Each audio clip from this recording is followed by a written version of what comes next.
Senhoras e senhores deputados, um cumprimento especial para o senhor Juiz de Direito Carlos Alexandre.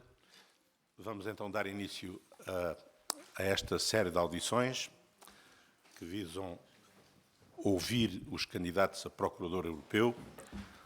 Como sabem, a Procuradoria Europeia é uma criação recente, uma cooperação reforçada, à qual aderiram 22 dos 27 Estados-membros, e, portanto, cabe agora ao Estado português indicar os 3 nomes que o Conselho, a partir dos quais o Conselho procederá à sua escolha.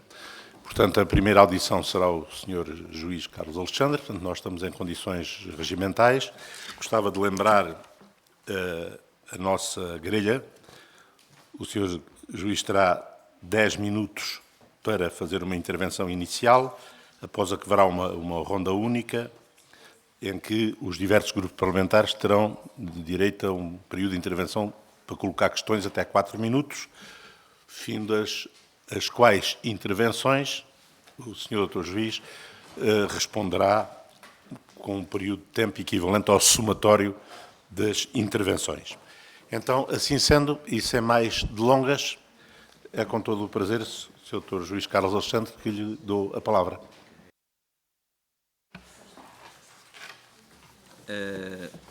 Bom dia a todos, Sr. Presidente, em primeiro lugar, senhoras e senhores deputados. Eu estou aqui porque fui convocado pelo Sr. Presidente da Comissão em 31 de maio, na sequência de uma disponibilidade manifestada em 17 de maio. Permitam-me que os saúde com respeito. Tenho aqui 4 folhinhas que levam um pouco de tempo a ler. Permitam-me que os saúde com respeito e que nas vossas pessoas saúde a casa-mãe do nosso sistema democrático. Numa singela apresentação, que peço tenham por despretensiosa, direi que tenho 62 anos de idade e mais de metade dos quais dedicados a servir no aparelho de justiça.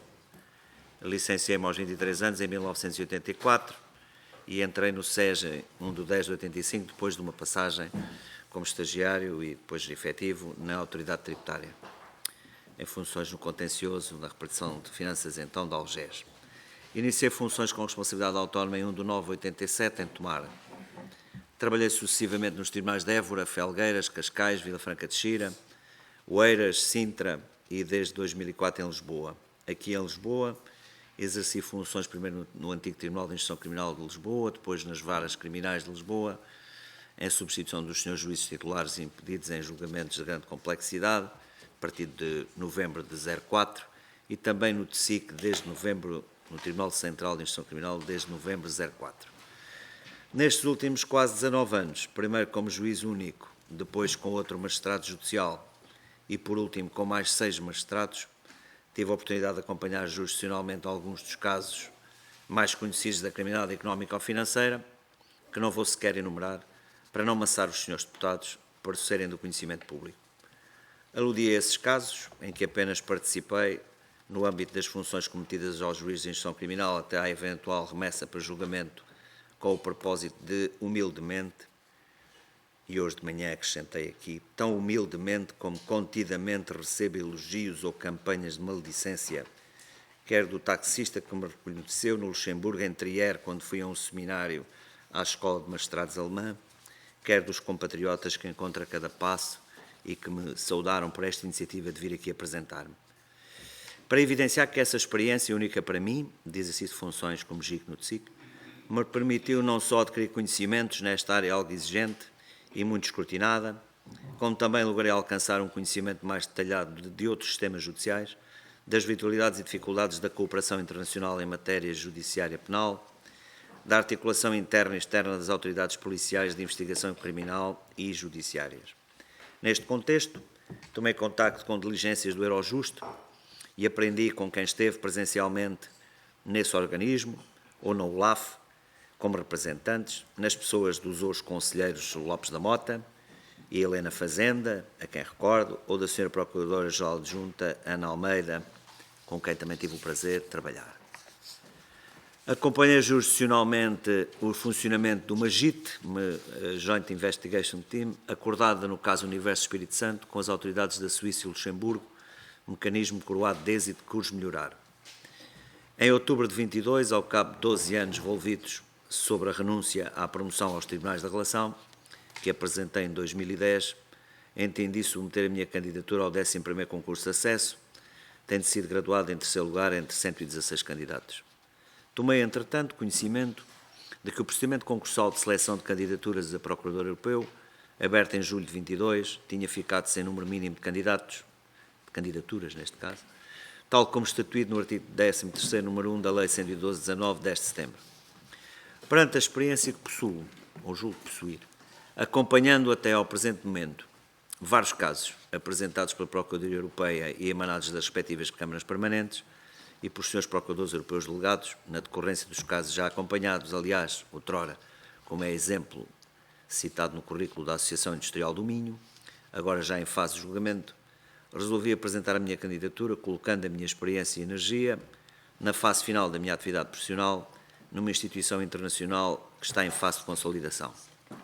Tenho por certo que a constitui objeto da Procuradoria Europeia, anunciada, aliás, no relatório de 2022, investigar de forma célere e exaustiva qualquer suspeita, fundada e grave, de crime por infração que afete os interesses financeiros da União Europeia, instaurando a competente ação formal, com vista a recuperar tanto quanto possível os danos causados.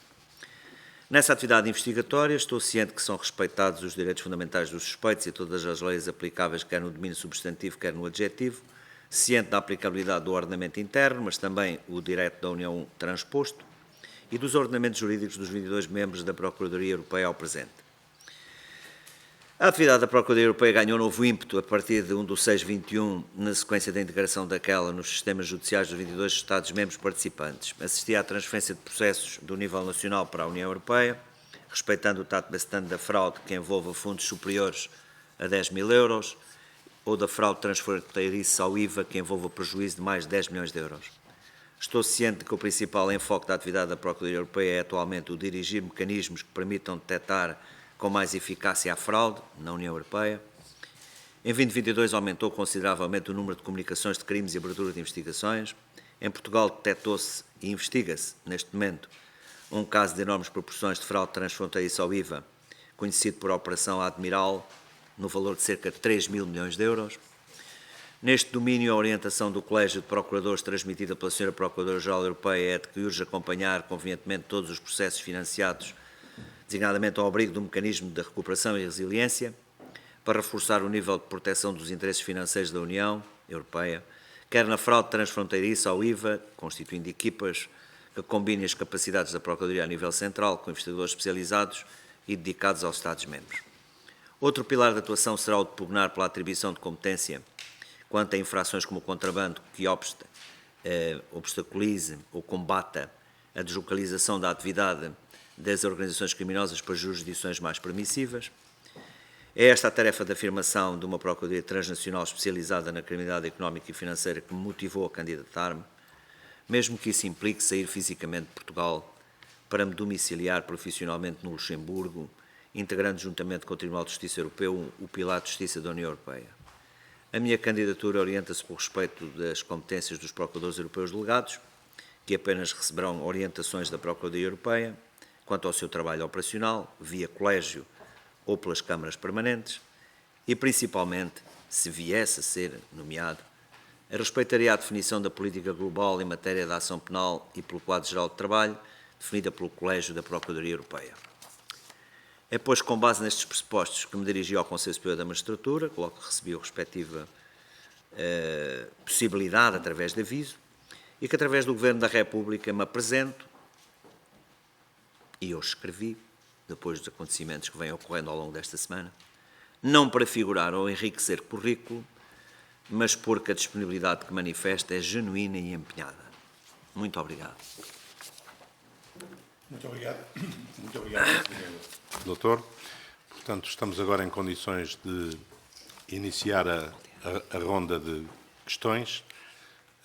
Gostaria de relembrar, no início, portanto, esta é uma função particularmente exigente e, portanto, os candidatos foram sujeitos a um conjunto de critérios extremamente rigorosos, desde logo uma experiência mínima de 20 anos como magistrado ou no Ministério Público, experiência prática relevante do sistema jurídico nacional, experiência prática em cooperação judiciária internacional, classificação de mérito não inferior a muito bom e ainda como condições preferenciais as experiências em investigações de natureza transfronteiriça, experiência de gestão e coordenação de equipas, conhecimento do quadro institucional e legal da União Europeia, enfim, portanto, um conjunto de requisitos muito importantes para esta relevante função. E então, assim sendo, darei a palavra, em primeiro lugar, ao Grupo Parlamentar do PSD. Intervirá em seu nome a senhora deputada Maria Emília Apolinário, a quem dou a palavra com todo o gosto. Obrigada, Sr. Presidente. Senhoras e senhores deputados, cumprimento o Sr. Dr. Juiz Carlos Alexandre, candidato a Procurador Europeu Nacional, a quem agradeço desde já a apresentação inicial que nos fez, expondo os motivos da aceitação da sua indicação para o cargo. A Procuradoria Europeia, tal como o Sr. Dr. Juiz acabou de dizer, iniciou as suas atividades em 1 de junho de 2021, com a adesão de 22 Estados-membros. Este órgão europeu visa melhorar a cooperação entre os Estados-membros no combate aos crimes que prejudicam os interesses financeiros da UE. Sabe-se que a atividade fraudulenta se processa de forma oculta, constrói redes de enorme complexidade e é cada vez mais global, transnacional, gerando anualmente significativos prejuízos financeiros para a União. É precisamente a adoção de um combate transnacional desta criminalidade que é favorecida pela Procuradoria Europeia. Os países da UE perderam cerca de 140 mil milhões de euros de receitas do imposto do IVA em 2018 devido à fraude transnacional. Há poucos meses, também referido pelo Sr. Dr. Juiz, a Operação Admiral, conduzida pela Procuradoria Europeia, mostrou que é possível seguir o rastro da fraude e da evasão fiscal. 17 países envolvidos, além da Europol, mais 200 buscas em 14 países, quase metade delas em Portugal, e o maior esquema de fraude envolvendo o IVA na UE, quase 3 mil milhões de euros. Estes esquemas têm de ser combatidos de forma implacável. A Europa dispõe agora do quadro financeiro plurianual 21-27, juntamente com o plano de recuperação Next Generation EU, fundos que vieram dar resposta ao contexto económico provocado pela Covid-19, que dota a União Europeia de fundos num montante sem precedentes e que ascende a 1,8 mil milhões. Neste contexto de distribuição de dinheiros europeus, impõe-se o aumento do nível proativo e de controle sobre condutas criminosas, como a fraude, a corrupção e o branqueamento de capitais, de forma a garantir que os fundos europeus são aplicados no desenvolvimento dos objetivos da União Europeia. Tendo em conta estes considerandos, vou colocar algumas questões no sentido de sabermos a opinião do Sr. Dr. Juiz Carlos Alexandre. Quais as prioridades que gostaria de assumir neste eventual mandato como Procurador Europeu, com base na experiência profissional acumulada, e se a reputa como valiosa para um desempenho de nível transnacional? Considera algumas condições, hoje inexistentes, que possam melhorar o desempenho da Procuradoria Europeia para combater a fraude, a corrupção e o branqueamento de capitais ou semelhantes tipos de criminalidade organizada? Como avalia a cooperação entre a Procuradoria Europeia e o Organismo Europeu de Luta Antifraude, OLAF, ou a Europol, ou o Eurojust, as Direções-Gerais da própria Comissão Europeia e as várias instâncias nacionais, quanto à partilha e intercâmbio de informações e no apoio à coordenação das operações? A Procuradoria Europeia faz parte dos tratados desde 2009, porém só viu a sua criação através da utilização do procedimento de cooperação reforçada. Como vê o facto de 5 Estados-membros, a Polónia, a Hungria, a Suécia, a Polónia e a Hungria, os 2 maiores beneficiários de fundos da UE, a Suécia, a Dinamarca e a Irlanda, não serem seus membros, e alguns, como a Polónia, até recusam qualquer tipo de cooperação com a Procuradoria Europeia? Finalmente, a última pergunta: o que defende, em sua opinião, claro, quanto à solução a dar ao problema do acesso pela acusação pública aos metadados? E da mesma forma, quanto às derrogações do segredo bancário? Muito obrigada. Obrigada, Sr. Presidente. Obrigado, Sra. Deputada. Darei de seguida a palavra ao Grupo Parlamentar do PS. Intervirá em seu nome o Sr. Deputado João Paulo Rebelo e é com todo o gosto que lhe dou a palavra também.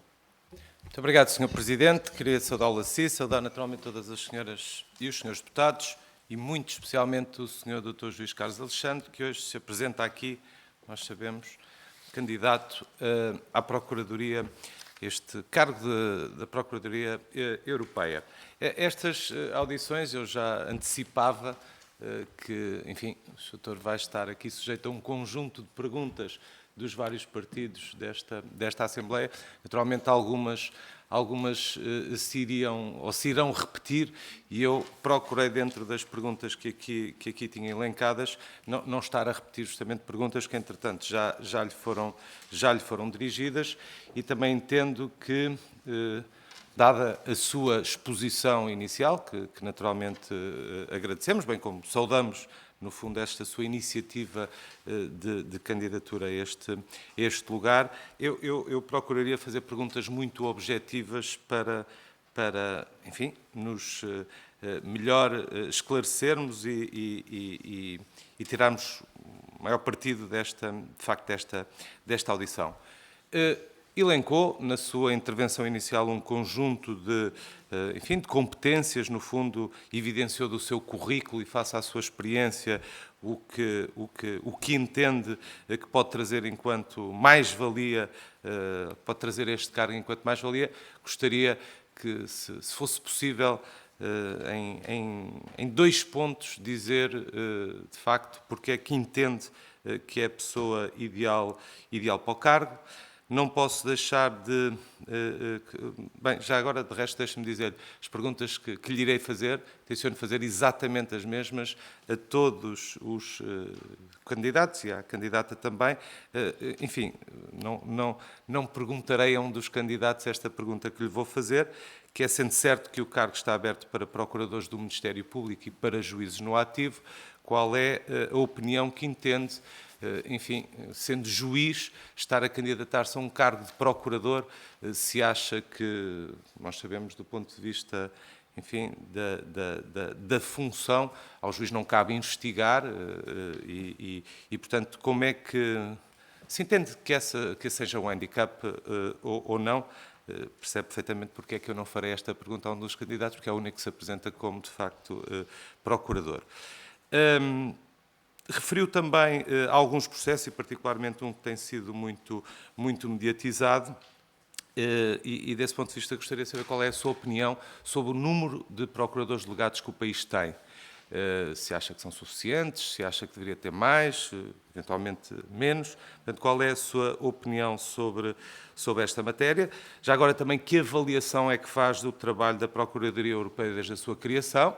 Enfim, é recente, o Sr. Presidente também já teve a oportunidade de aludir ao facto que é um processo que está em construção, naturalmente, mas que avaliação faz do trabalho da Procuradoria portanto, desde a sua criação?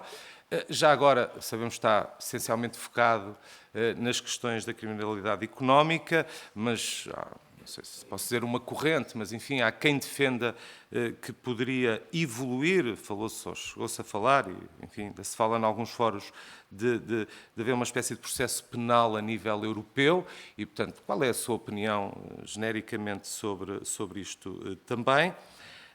Qual é a sua opinião também sobre o regulamento da própria Procuradoria?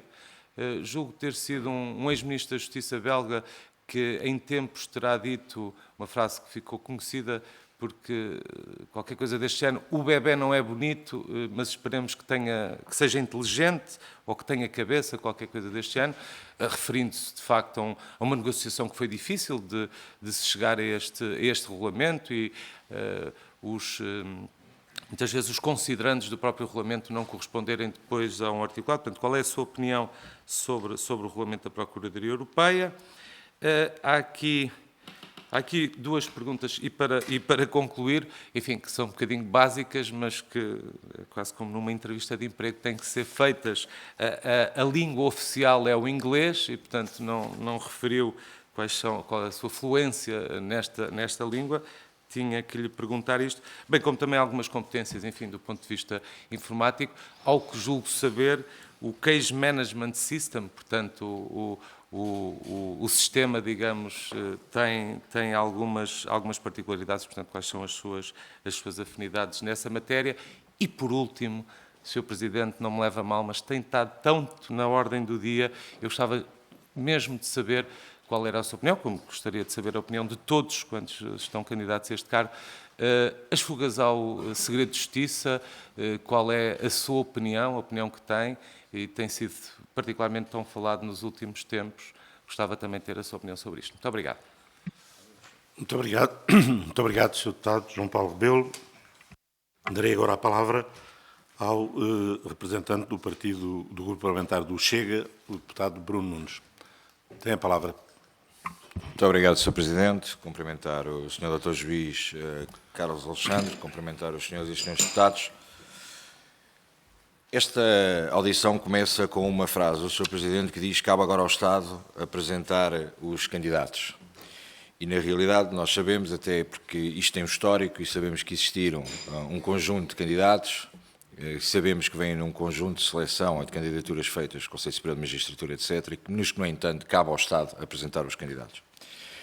Da última vez que tivemos a apresentação dos candidatos, tivemos um candidato que acabou por apresentar a sua renúncia à candidatura no dia da audição, alegando inclusive algumas incompatibilidades. Portanto, a minha primeira pergunta é saber se existe alguma incompatibilidade. Porque parece que no caso anterior tivemos a notícia apenas no dia, neste caso também de um juiz, e neste caso também que nós não considerávamos que existisse qualquer problema em relação a um juiz se candidatar a um cargo de procurador. Neste ponto, eu creio que o nome do Sr. Dr. Juiz Carlos Alexandre é incontornável na justiça portuguesa. Todos reconhecemos a sua competência e mais-valia para a justiça.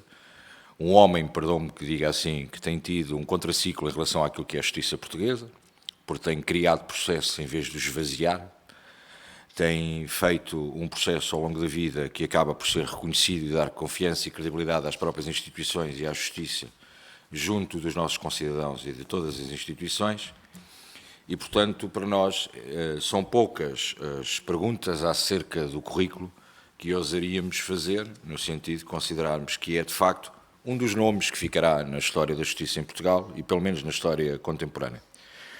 Em relação às perguntas que lhe queria deixar, nós primeiro consideramos que existe algum embaraço do próprio Estado português com o facto tardio de estarmos a apresentar as nossas candidaturas, que não será certamente responsabilidade dos candidatos, que é também já uma prática comum, porque mesmo a nível do Tribunal de Contas, nós continuamos no Tribunal de Contas Europeu a ser um país que não tem representação e que continuamos sem apresentar o nosso candidato. Continuamos muitas vezes a fazer bonito lá fora e a falar bonito cá dentro acerca da União Europeia, mas depois, em relação ao respeito com as instituições europeias, temos tido alguma debilidade e fragilidade da forma que o fazemos. O cargo que poderá desempenhar e ao qual se candidata tem responsabilidades muito concretas e existe um caso concreto que eu gostava de saber a sua opinião, não à matéria de facto a nível jurídica, mas entender em relação ao procedimento como é que olha para o procedimento que decorreu até aqui e em situações análogas futuras, como é que iria agir. Durante o período de Covid, a União Europeia fez uma compra conjunta que honorou o Estado português, nomeadamente em 100 milhões de euros para a compra de vacinas Covid. Essa compra conjunta tem pré-negociações entre a senhora Ursula von der Leyen e a própria Pfizer, que estão a ser investigadas pela Procuradoria Europeia. As notícias que vêm a público são que a própria Procuradoria pediu e notificou a senhora Presidente Ursula von der Leyen para a entrega de uma série de documentação relativas a este facto que honorou todos os países. Países que depois tiveram consequência, não sendo chamada à coação este assunto, mas de maneira a termos aqui algum histórico.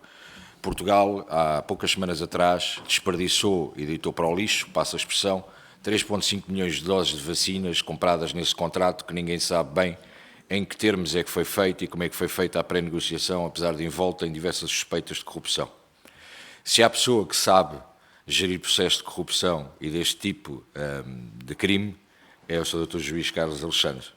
E daí sabendo que tem existido uma recusa permanente por parte da senhora Ursula von der Leyen em ceder à Procuradoria Europeia, como é que considera que estes assuntos devem ser tratados, quer para os processos passados, que obviamente não os conhece, conhecerá como nós, terá acesso como nós, quer para um processo de futuro, de como é que a Procuradoria Europeia deve agir nestes casos concretos, sempre que eles existam. Obrigado. Muito obrigado, Sr. Deputado Bruno Nunes. Darei então de seguida a palavra ao representante do Grupo Parlamentar da Iniciativa Liberal, Rodrigo Saraiva. Tem a palavra, Sr. Deputado. Muito obrigado, Sr. Presidente. Cumprimentar todos os senhores deputados desta comissão, cumprimentar o Sr. Juiz, desejar-lhe os sucessos pessoais, os profissionais requer deste processo que está agora a decorrer e, portanto, obviamente não o posso desejar por si a parte interessada ou não. Mas vamos então ao tema e aqui alguma introdução para contextualizar aquilo que é a pergunta que lhe queremos deixar e que também iremos deixar aos outros candidatos. É a mesma pergunta, é aquela que temos interesse que partilhem connosco a visão sobre esta questão em específico. Portanto, o relatório anual da Procuradoria Europeia diz que Portugal é o segundo país mais lesado por burlas com subsídios europeus, a estimativa de 2,9 mil milhões de euros sob investigação, o que significa que no espaço da União, pior que nós, só a Itália, mas se formos ver aquilo que é proporcionalmente com as economias, nós ainda ficamos pior no quadro do que a própria Itália. Sabemos que esta Procuradoria Europeia foi criada tendo como objetivo a tutela dos interesses financeiros da União e recordo, e vou citar, aquilo que foi o Regulamento Europeu que criou a Procuradoria Europeia, portanto, e passo a citar, nem sempre são suficientemente investigadas e objeto de ação penal por parte das autoridades nacionais de justiça penal. Portanto, e é com base nesta incapacidade das autoridades nacionais, portanto, que está no Regulamento Europeu, que deu origem à Procuradoria Europeia, por essa sua exposição de motivos, que se criou a Procuradoria Europeia. Porque entendia que as autoridades nacionais eram incapazes de levar em frente investigações relativamente àquilo que eram fraudes com fundos europeus. E, muito recentemente, tivemos um exemplo claro daquilo que são conflitos de interesse em matérias de fundos europeus, porque em 27 de setembro de 2022, nesta Casa, numa audição parlamentar ao Sr. Inspetor-Geral das Finanças, António Ferreira dos Santos, eu vou citar aquilo que o Sr. Inspetor-Geral disse. Portanto, e passo a citar. Se não dermos um parecer positivo, se classificarmos o sistema de controle a um nível inferior, corre-se o risco de suspensão de pagamentos no momento seguinte. E por isso o Sr. Inspetor garantia, e passo outra vez a citar, fazer o suficiente para garantir que os pareceres são sempre aprovados. Isto é, a torneira dos dinheiros europeus não fecha. Reparem, nós somos a autoridade da auditoria, mas não deixamos de ser portugueses e de tentar defender o interesse nacional. Isto só para perceberem a forma como nós, a autoridade da auditoria, estamos nisto. Somos portugueses. Portanto, fecha a citação. Portanto, note-se que faço aqui um último apontamento desta visão, vamos caracterizar como quase paroquial daquilo que é o interesse nacional, não só é errada do ponto de vista legal e moral, mas também do ponto de vista económico, porque todos somos contribuintes, não só nacionais, mas europeus. Não é? Os fundos europeus não surgem por artes mágicas, vêm de algum sítio, o dinheiro é nosso, enquanto contribuintes, e, portanto, e do PRR, só a título de exemplo, vamos todos pagar até pelo menos 2058. Portanto, a fraude com fundos europeus não nos enriquece, apenas nos empobrece ainda mais. Por isso, Sr. Juiz, gostaria que aprofundasse esta problemática.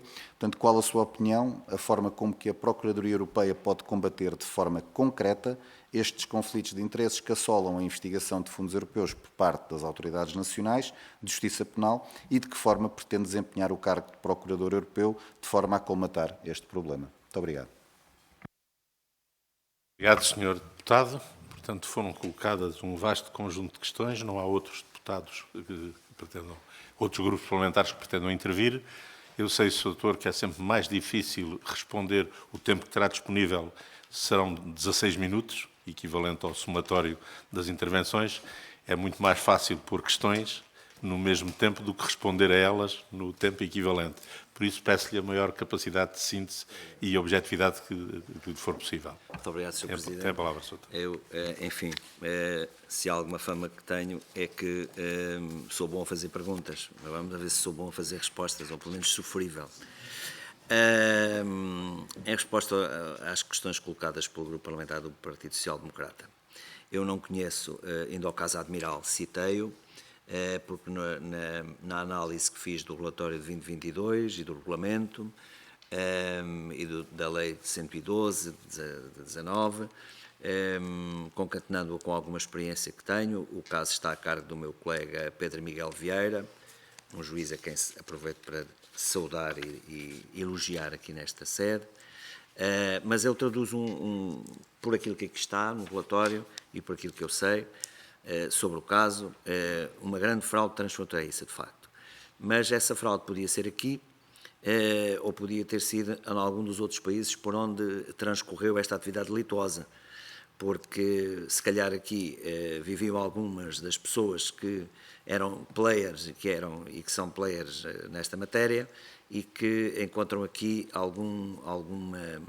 alguma permeabilidade à sua permanência. O que não quer dizer, e eu não sei nada em concreto, em profundidade do caso, apenas pelo quadro mental e da experiência que tenho, o que não quer dizer que ocorram aqui a maior parte dos atos delituosos. Ocorrem aqui atos delituosos, porventura, se calhar muitos deles, porque há aqui uma domiciliação de algumas pessoas intervenientes. Este tipo de casos que estão aqui tramitados pela Procuradoria Europeia, este mecanismo, esta instituição, este pilar no setor de justiça da União Europeia, releva precisamente de uma tentativa reforçada de criar uma cooperação transnacional, um nível transnacional de abordagem dos assuntos. E, portanto, virão cá ter casos que são de outros países e irão daqui alguns aportes para casos com outros Estados-membros e até fora dos Estados-membros. Há coisas efetivamente a melhorar, como diria a senhora deputada, e eu não posso estar mais de acordo. Entre essas coisas a melhorar será a articulação das autoridades nacionais com o nível de exigência da autoridade da Procuradoria Europeia. A Procuradoria Europeia é conhecida por reivindicar uma competência vinculativa que lhe assiste do ponto de vista do regulamento e do tratado onde ela se funda e também da lei que a acolhe, da lei 112, mas isso é um caminho que se faz andando. Esta entidade foi criada em 2013, como estarão muito mais cientes do que eu, mas demorou muito tempo a arrancar e só através de uma iniciativa reforçada, como foi dito, uma cooperação reforçada em 2017, é que foi possível, pelo menos, pôr esta iniciativa em marcha.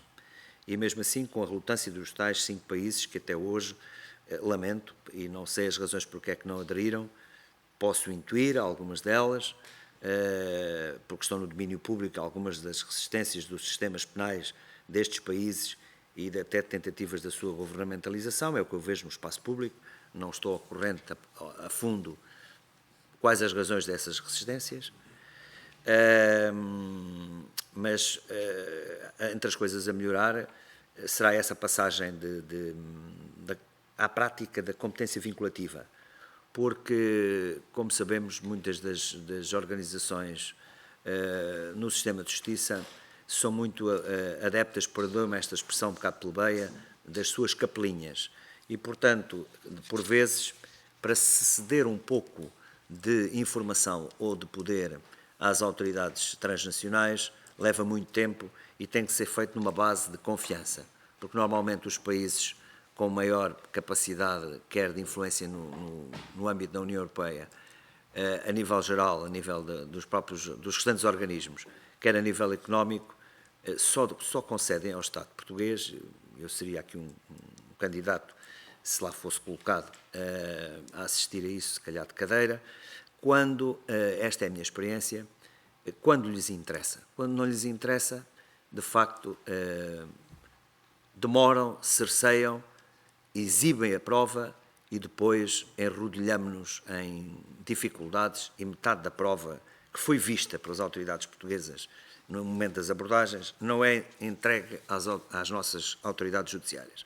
Portanto, é no âmbito desta cooperação que tem que voltar a existir, cada vez mais reforçada, confiando os parceiros todos entre si, os 22 e os restantes, se quiserem aderir, ou institucionalizando um mecanismo de cooperação com esses países, que não aderentes, mas que fazem parte das restantes instituições da União Europeia, que esse caminho terá que ser feito.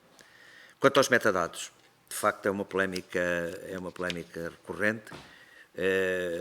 Não sei até que ponto é que ela está a atingir, neste caso, a Procuradoria Europeia. Por aquilo que eu vejo, acho que não vou violar o segredo de justiça se tiver aqui o arrojo de dizer que tenho neste momento, olhando aqui para este mapa, tenho mais de metade dos processos que estão aqui sinalizados como existentes, à exceção do Admiral.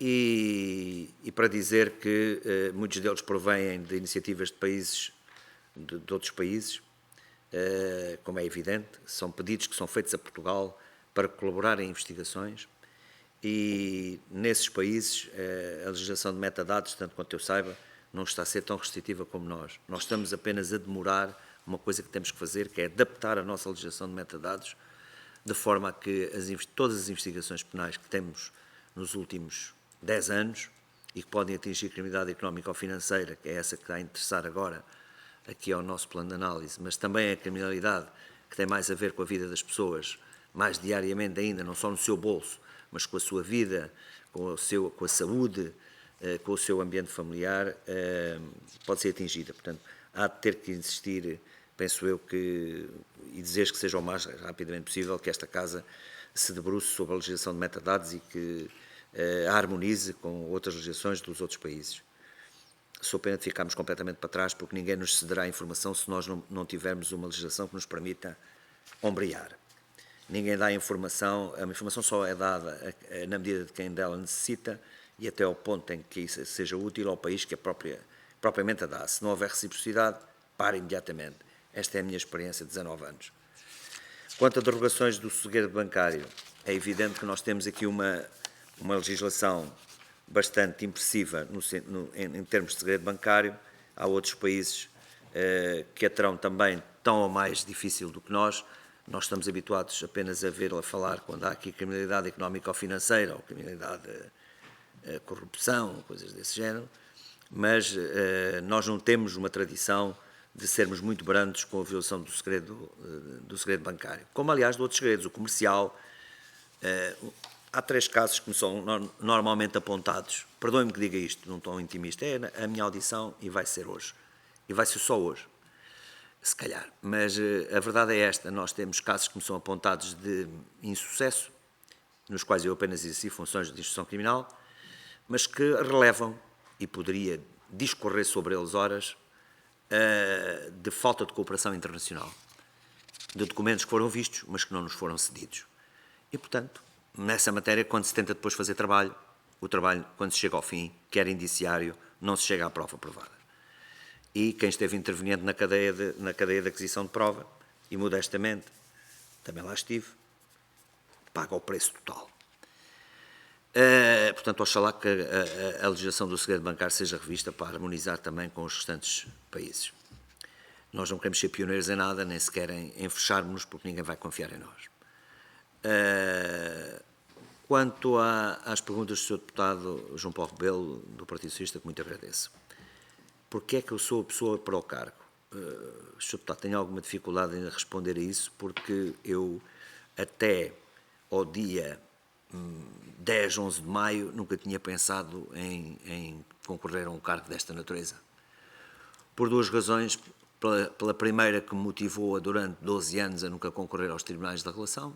Eu gostava do que fazia trabalho de investigação criminal acompanhada, portanto, eu sei que não é essa a tarefa que compete a um juiz de instrução criminal, mas acompanhava as investigações do Ministério Público, essas investigações de que todos sabemos quais são, não vale a pena estar a amassar os seus deputados e as suas deputadas com este pormenor. Mas, de facto, depois de ter concorrido e de estar em processo de concurso, neste momento, com candidaturas já entregue no mesmo exato dia em que apresentei esta candidatura, ou seja, no dia 17 de maio, depois de ter sabido que tinha ficado deserto de algum modo.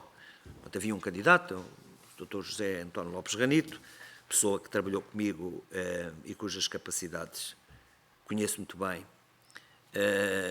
Trabalhou comigo durante 8 anos e meio no processo Espírito Santo, no dossiê Universo Espírito Santo, a que se dedicou quase em exclusivo nos seus últimos 9 anos de carreira profissional, antes de, que ainda acompanha na fase de instrução, antes de entrar para a Procuradoria Europeia como Procurador Europeu Delegado. Foi de lá que saiu. Como dizia, eu não pensava concorrer a nada disto.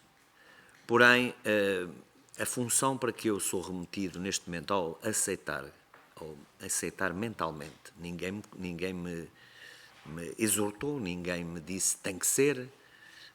Perante tudo o que se passou à minha roda, eu entendi que devia dar um passo, a faltarem neste momento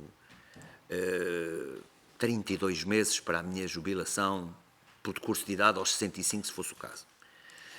E achei que tudo aquilo que eu gostava de fazer e que sempre fiz, que foi acompanhar investigações e verificar a sua evolução, sindicar a charge e a décharge daquilo que se passou nessas investigações, responsabilizando-me até por atos que nem era mistério que fossem apenas de iniciativa do juiz. Detenções, interrogatórios, preparação desses interrogatórios, acompanhamento das diligências em matéria coercitiva patrimonial. Tudo isso que eu fiz permitiu-me obter um background e perceber como é que se fazem as investigações, havendo até pessoas que passaram por esta casa, e saliente-lhe o Sr. Dr. Nuno Godinho de Matos, que dizia que eu tinha muito mais vocação, escreveu isso em jornais, em entrevistas de jornais, que eu tinha muito mais vocação policial do que se calhar para magistrado judicial. E, portanto, eu, ao ver isto tudo, perdoem-me o tom, mas é isto que eu sinto, é isto que eu venho aqui dizer. Se isto fosse um cargo apenas, com candidatos apenas de magistrados do Ministério Público, não iria à minha ousadia, não iria ao sapateiro além da chinela. A partir do momento em que existe no regulamento, existe no diploma que o acolhe, no direito interno, que podem ser MPs ou juízes, eu achei que tinha experiência suficiente para me poder candidatar. Até porque as acompanhava e até porque julgo saber alguma coisa delas. Não me caberá a mim dizer se eu sou a pessoa mais indicada ou não. Eu apenas vim pôr a minha experiência ao serviço do meu país. Não com o interesse de mudar de plano para poder continuar uma tarefa que fosse entendida por outras pessoas como persecutória, mas sim para acompanhar investigações ao nível europeu que me dariam prazer, porque é um novo plano, o plano da cooperação nacional reforçada é um novo plano que interessa a todos, que é a resposta aqui ao Sr. Deputado Rodrigo Saraiva, quando me citou o que disse o Sr. Dr. Ferreira dos Santos: se não dissermos que está tudo bem, não vem, sumarizando. Pois eu escrevi aqui a minha resposta: o combate à fraude interessa a todos, porque se não filtrarmos, virá menos. Esta é a minha maneira de ser. Quem me conhece profissionalmente sabe que eu digo diretamente. Portanto, eu não vou para lá se fosse para lá, se eventualmente fosse o escolhido, do que tenho sérias dúvidas, mas pronto, apresento-me e estou aqui para valer. Não é por ser juiz que não saberei coordenar, até porque, como os senhores deputados sabem, da forma como está construído este mecanismo, este instituto, esta Procuradoria Europeia, a definição da função e do evoluir dos trabalhos compete ao Colégio da Procuradoria Europeia. Não compete a um Procurador Europeu Nacional, muito menos em relação aos processos relacionados com o seu país de origem. O funcionamento em câmaras permanentes, essas câmaras permanentes é que avaliam o trabalho e decidem o trabalho a efetuar, e os processos são distribuídos por elas. A notícia dos crimes, tanto pode vir ao nível central, como pode vir dos Procuradores Europeus Delegados. São os Procuradores Europeus Delegados que as acompanham no cotidiano, e que sugerem, e que avançam, e são eles a primeira linha dessa atuação. quanto à avaliação do trabalho já desenvolvido. Eu sei que é pouco tempo, não sei se vou conseguir, mas quanto à avaliação do trabalho já desenvolvido, pois é evidente que o mecanismo que eu acompanhei na Associação Industrial do Minho, que era um processo conduzido pela doutora Ana Carla Almeida, com a qual tive o prazer de trabalhar em N outros processos, não só esse, no TSIAP. Ela trabalhava no TSIAP, antes de estar, como está agora, na Procuradoria Distrital de Évora, agora chama-se Regional. De facto, era um trabalho feito com a prata da casa, era um trabalho baseado no aporte que a senhora Procuradora soube coligir do tempo em que esteve na OLAF. A OLAF tem competências de inquérito administrativo. Quando chega à conclusão que existe crime, tem que passar o material que tiver a outra entidade.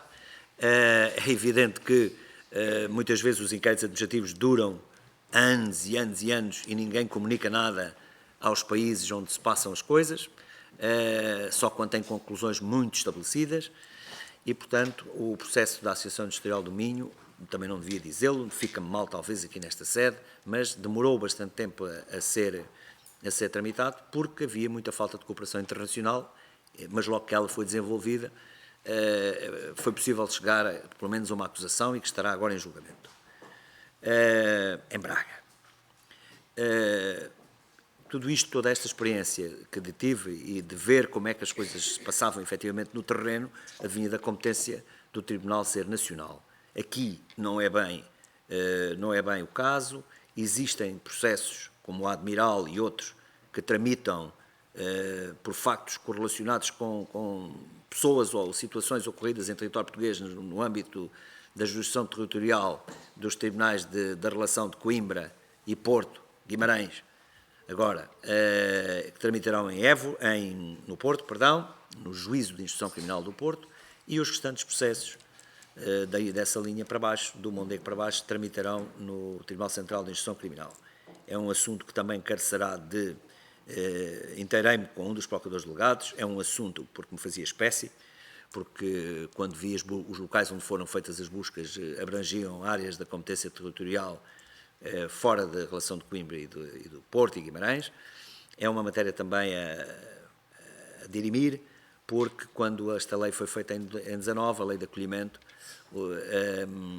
enfim, talvez não tivesse tido suficiente atenção a este aspecto da atividade nacional e do Tribunal Nacional que existia. Portanto, se for uma lei especial, vigorará esta, porque esta é especial, e é de transposição. Se for uma lei que acolheu e que não terá características especiais, talvez possa ser um aspecto a melhorar. Perguntou-me a minha opinião sobre o regulamento da Procuradoria.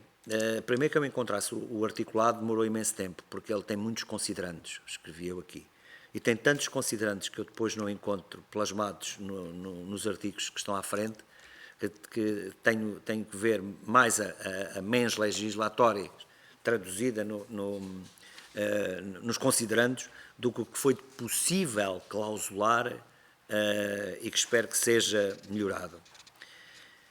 O meu domínio do inglês não é segredo para ninguém que eu não falo inglês fluentemente, mas compreendo tudo o que leio ao longo de milhares de folhas e que domino o sistema informático na ótica do utilizador medianamente. Não sou um perito em informática. Todavia, para ler um despacho do juiz de Luxemburgo que me validou um arresto no caso Espírito Santo, porque as sociedades-mãe eram sediadas no Luxemburgo, bastou-me ler as 4 palavras, bon, pour, mon accord, para perceber que no Luxemburgo é muito fácil validar uma decisão. Perguntei então ao colega do Luxemburgo se não se tinham que escrever centenas de páginas, citar acórdãos, citar os professores catedráticos lá do sítio, a parcerística, tudo. E o senhor juiz disse-me que se fosse para dizer que sim, bastava dizer aquilo. Se fosse para dizer que não, só tinha que fundamentar se lhe pedissem. Há de facto muitas diferenças a nível das legislações e dos níveis de fundamentação que são exigíveis. Aprendi bastante com as autoridades desses países, que são muito lacónicos a escrever, e quem lhes tiver que perguntar informações, aí eles então aplicam a grande escrita. Vou já terminar. Tenho que terminar já? Não, eu não queria que deixasse sem resposta. Não vou deixar. Mas, Fugas de ao qualquer modo, segredo de já justiça. ultrapassámos o Lamento tempo. Peço-lhe que seja tão Fugas ao objetivo segredo quanto de justiça. possível. Acho que a maioria já estão. Fugas ao segredo de justiça. Lamento bastante como o Sr. Deputado e como toda a gente, até porque normalmente sou acusado de ser um dos autores delas. O pior que pode acontecer é quando uma pessoa é acusada e não se pode defender, como os suspeitos também têm que se defender ou não de atos que potencialmente existam nos processos, a seu respeito, e principalmente que os visados não se possam defender quando não tiveram sequer acesso a esses materiais que estão a ser publicitados, mas em que lhe é imputada veladamente a culpa. Agora, mas em sede própria tudo isso das fugas vem-se sempre esclarecendo. Quanto ao grupo parlamentar do Chega, de facto agradeço as palavras gentis que me foram dirigidas, sou alheio às circunstâncias em que existiu essas desistências,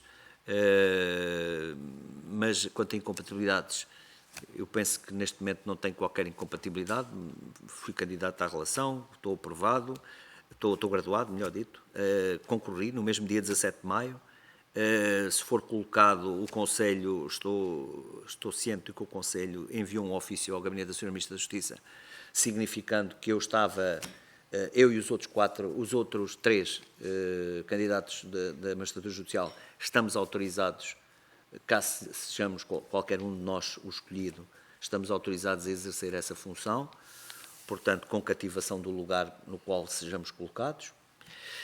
Portanto, não conheço nenhum outro tipo de incompatibilidade. Os outros requisitos eu vi que os preenchi, agora não sei se existe algum que esteja ainda fora do conhecimento, do meu alcance de conhecimento. Sou alheio às questões de embaraço por isto ser tardio. Eu já sei que isto começou o ano passado, em julho de 22, e que toda a gente me diz, quando me pedem-me um currículo, num aviso, a seguir, perdoem-me que seja mais ou menos, vou terminar já, Sr. Presidente, mas que seja muito direto e conciso, é a minha maneira de ser, de estar na vida. Seguidamente pedem-me que traduza tudo em inglês em 24 horas, e eu pergunto, bem, mas se era para isso, podiam-me ter dito logo de início, eu teria arranjado um tradutor, porque, não, mas apresento uma versão mais curta e tudo em inglês. E eu arranjei uma versão mais curta, tive que apagar, como é evidente, porque não tenho capacidade para traduzir aquelas dezenas e dezenas de páginas em inglês, com uma carta de motivação também, mas pronto, ainda assim insisti em vir aqui e honrar a minha palavra que tinha dado em 10, 11 de maio, quando não havia candidatos. Eu disse, bem, mas então acho que é chegada a hora de eu tentar ir lá para fora, e disse a quem tinha que dizer, no Conselho Superior da Magistratura, eu vou-me apresentar. Os senhores vão abrir candidaturas ou não vão abrir candidaturas? Não, mas pode sinalizar ao Conselho. Não, eu vou sinalizar quando abrir uma candidatura. Abrir no dia 15 e eu apresentei no dia 17. Quanto ao caso Covid, eu não tenho um mínimo de conhecimento sobre estas circunstâncias que o Sr. Deputado teve a amabilidade de me significar. O que eu sei é que existem normas no próprio regulamento e na instituição Procuradoria Europeia para suprir imunidades. Essas normas para suprir imunidades também existem em Portugal, e sempre que elas ocorreram na minha vida profissional, pediu-se a quem de direito que as levantasse. E, portanto, eu não vejo razões para distinguir e penso que, quando for o caso, e se for o caso, certamente não haverá dificuldade por parte do Colégio, e o Colégio é quem define a forma da ação e de levar a cabo a ação de investigação, com vista a recuperar os interesses financeiros da União, com vista a tratar dos processos, quer ao nível da fraude nos contratos, quer fora dos contratos, quer na corrupção, quer no contrabando, que são tudo eixos da ação da Procuradoria, não é só uma operação admiral, é um conjunto de outros factos, e, portanto, eu penso que aí também haverá a possibilidade de levantar imunidades, seja de quem for. A Procuradoria reclama-se de ser independente, é um dos principais considerandos, logo nos primeiros artigos, e eu espero que ela seja independente. Ou eu não estarei lá, se eu para lá fosse e ela não for independente, tenha o Sr. Deputado e os Srs. Deputados aqui absoluta certeza. Será o próprio dia em que, não tendo chaves do meu carro, como conheço casos em outros lugares, terei que arranjar maneira de, tenho um filho na Bélgica, me ir buscar onde eu estiver. Peço imensa desculpa de ter sido fastidioso, mas acho que Muito obrigado, no tom geral. Sr. Dr. Juiz Carlos Alexandre. Portanto, concluindo assim esta audição, portanto, penso que todas as respostas foram satisfatoriamente respondidas e portanto, podemos dar por concluída. Portanto, a minha tolerância foi um pouco excessiva. Visou apenas que nenhum senhor deputado ficasse sem resposta. Portanto, Sr. Doutor, muito obrigado pela sua disponibilidade e desejo Muito obrigado. felicidades. Bom dia e felicidades também. Muito obrigado.